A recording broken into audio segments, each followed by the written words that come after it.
நத்தம் மாரியம்மன் கோவில் மாசி பெருந்திருவிழாவையொட்டி 1000க்கும் மேற்பட்ட பக்தர்கள் பால் குடம் எடுத்து ஊர்வலமாக வந்தனர். திண்டுக்கல் மாவட்டம் நத்தம் மாரியம்மன் கோவில் தென் தமிழகத்தில் பிரசித்தி பெற்ற கோவில்களில் ஒன்றாகும். இந்த கோவிலில் மாசி பெருந்திருவிழா February 23 கொடியேற்றத்துடன் தொடங்கியது.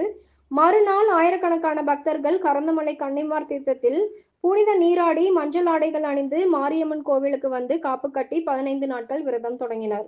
தொடர்ந்து செவ்வாய் வெள்ளிக்கிழமைகளில் மயில், சிம்மம், அன்னம் போன்ற வாகனங்களில் சிறப்பு அலங்காரத்தில் மாரியம்மன் எழுந்தருளி மின் ரதத்தில் நகர்வலம் வந்து பக்தர்களுக்கு அருள்பாலித்தார்.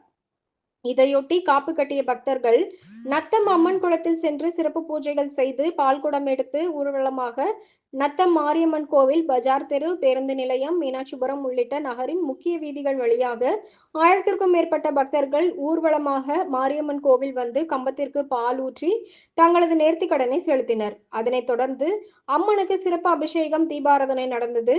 இங்கேயும் திரளான பக்தர்கள் கலந்து கொண்டு சாமி தரிசனம் செய்தனர்.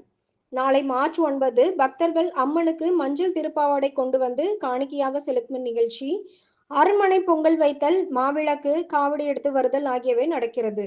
நாளை மறுநாள் March 10 செவ்வாய்க்கிழமை திருவிழாவின் முக்கிய நிகழ்ச்சியான பூக்குழி இறங்குதல் நடக்கிறது. அதையொட்டி அன்று காலையில் கழுமரம் ஊன்றப்படும். பின்னர் கழுமரம் ஏறிய பிறகு விரதம் இருந்த ஆயிரக்கணக்கான பக்தர்கள் கோவில் முன்பு அமைக்கப்பட்டுள்ள பூக்குழியில் வரிசையாக இறங்குவார்கள். அன்றிரவு கம்பம் அம்மன் குளத்தில் கொண்டு போய் சேர்க்கப்படும்.